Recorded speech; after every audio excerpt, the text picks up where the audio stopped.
Hello, viewers, and welcome back to another episode of Mr. J's Big Book of Movies, where my quest is to find the best movies in the land to put in my Big Book of Movies.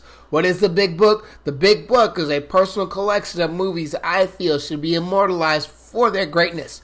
What does it take to get into the Big Book? I don't know, but that's what we're here to find out. A few months ago, I was challenged by a quote-unquote friend. I was actually at a party and we were talking about what our favorite movies were.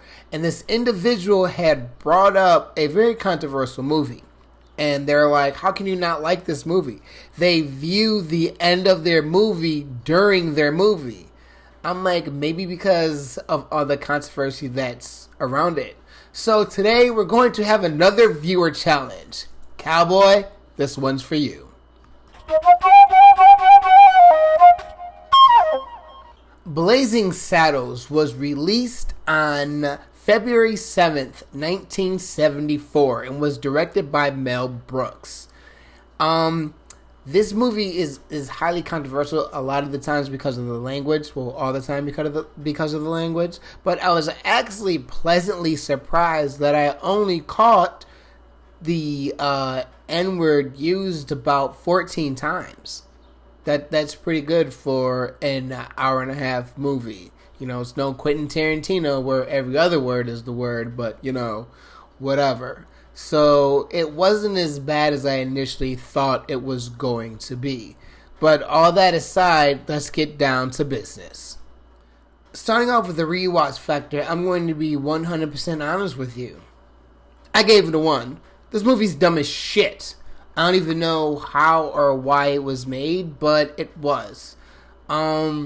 Just the language that's used, I really give credit to the people of color in this movie to be able to take that type of language and just, I hate the term it was a product of its time because that's bullshit. It was fucked up then and it's fucked up now.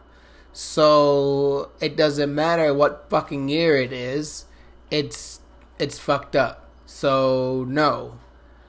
So all in all, I gave the rewatch factor a 1. I have no interest in watching this fucking movie again, ever a fucking again.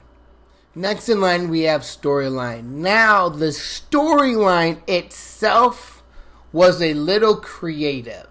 That they wanted to hire an African American to be the sheriff of a city, so the members of the city, the citizens of the city, will lose trust and move out of the city. So for whatever reason, it could be ransacked and have a railroad move through it. That's the initial premise, but it went in all these different weird directions, which cut down everything and the enjoyment. So I gave storyline a 2. It was a really creative initial cause, but that script writing, man, that's fucked up. You know, I liked some of the stuff Mel Brooks did, but this is an atrocity. This is real fucked up. I didn't appreciate this movie at all. And if you like this movie, hey, you know, 2 thumbs up to you, but I'm not on board with it. So once again, the storyline is definitely a 2. The characters here is definitely a 2. Definitely no Oscars being passed out here. It's just they were very one-dimensional, and they weren't that funny either. No.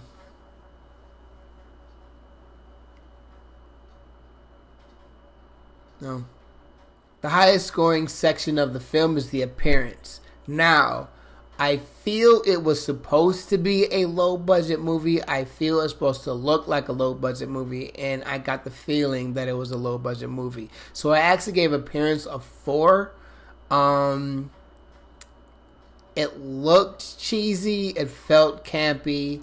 I believe that's what they were going for, so I'm not going to punish them on that. And I'm actually going to go the opposite way and give them a 4 for appearance for trying to achieve what they were trying to. Oh, I have an update. Remember how I gave characters a 2? I forgot about this.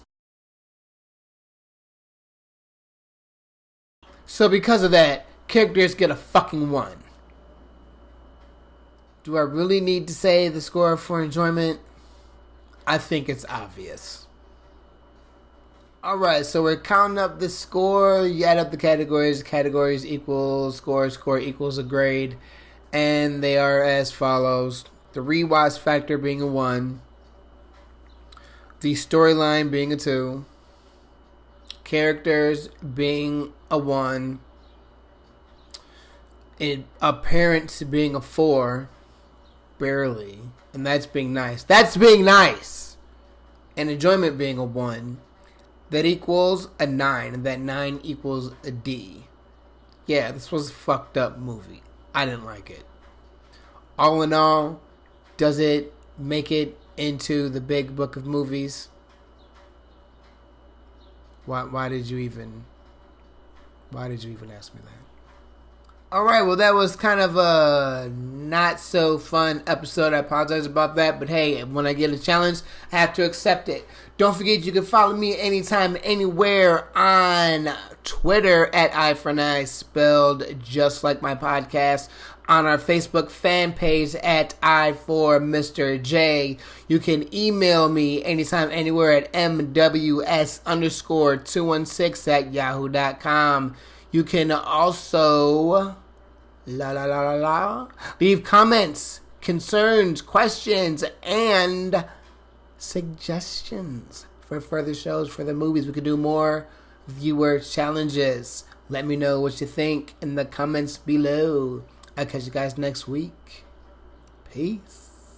As far as I'm concerned, this chapter is now closed.